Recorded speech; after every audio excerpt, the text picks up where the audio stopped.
কেন প্রশাসন জবাব দাও। জবাব চাই, জবাব দাও। অটো রুটের উপর অবৈধ টোটো চলছে কেন প্রশাসন জবাব দাও। জবাব চাই, জবাব দাও। জবাব তোমায় দিতে হবে।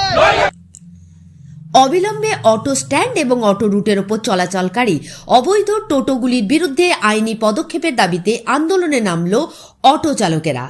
বুধবার দুর্গাপুরের ডিভিসি মোড় থেকে মহকুমা শাসকের দপ্তর পর্যন্ত একটি মিছিল সংগঠিত করে অটো চালকেরা। এরপর মহকুমা শাসকের দপ্তরের রাস্তার সামনে বসে বিক্ষোভ দেখাতে থাকে অটো চালকেরা।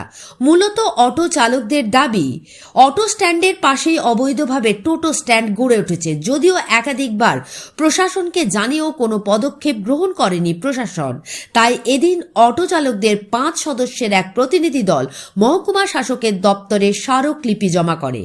মোট 3 দফা দাবির ভিত্তিতে এই আন্দোলন অটো চালকদের।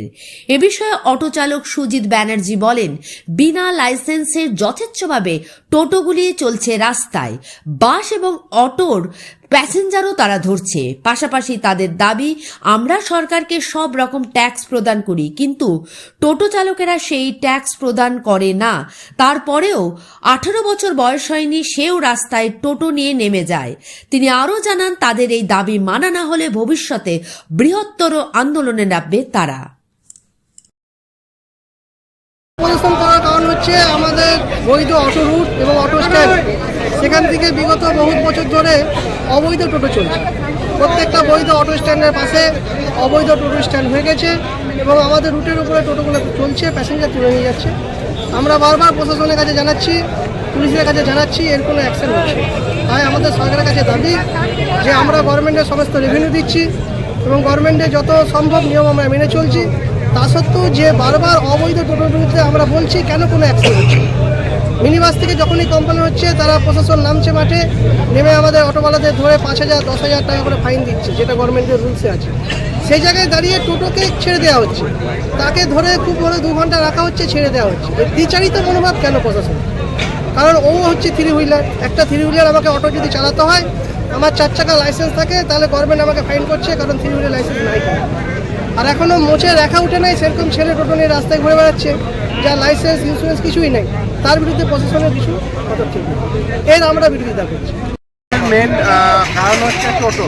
আজকে টোটো শুধু আমাদের অটোর সমস্যা না, আজকে বাসের এবং ব্যবসায়ী সমিতির আজকে টোটোর অনিয়ন্ত্রিতভাবে এমনভাবে বেড়ে গেছে যে আজকে বেনাচিটি বাজার প্রায় বন্ধের মুখে, মানে এত জ্যাম হচ্ছে।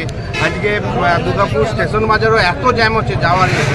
আর আমাদের এত অনিয়ন্ত্রিত যে আমাদের একটা অটোর আগে পেছনে 2-3টে করে টোটো চলছে, আমরা কোনো রকম প্যাসেঞ্জারই পাচ্ছি না। আর এখন এমন একটা ট্র্যাডিশন দাঁড়িয়ে গেছে যে বিভিন্ন জায়গায়, যেমন আসানসোলে টোটোর বিরুদ্ধে স্টেপ নেওয়া আছে, সেখানে বদলে অন্য টোটো দেওয়া আছে, পুরোনোর বদলে বর্ধমানে নেওয়া আছে। এমন একটা আমরা ট্র্যাডিশন দেখছি যে এই যে টোটোগুলো বাতিল হলো, সেই টোটোগুলো কোথায় বিক্রি হবে? এই পুরোনো টোটোগুলোকে দুর্গাপুরে এনে 30,000 40,000 টাকা টোটাই টোটো দিয়ে দিচ্ছে এবং সেই টোটোগুলো এত অনিয়ন্ত্রিত যেভাবে চলছে। আমরা ইনারা প্রশাসন থেকে ঠিক করেছেন যে যেহেতু ওনারাও বেকার, তার জন্য ঠিক করেছেন যে পুরোনো যারা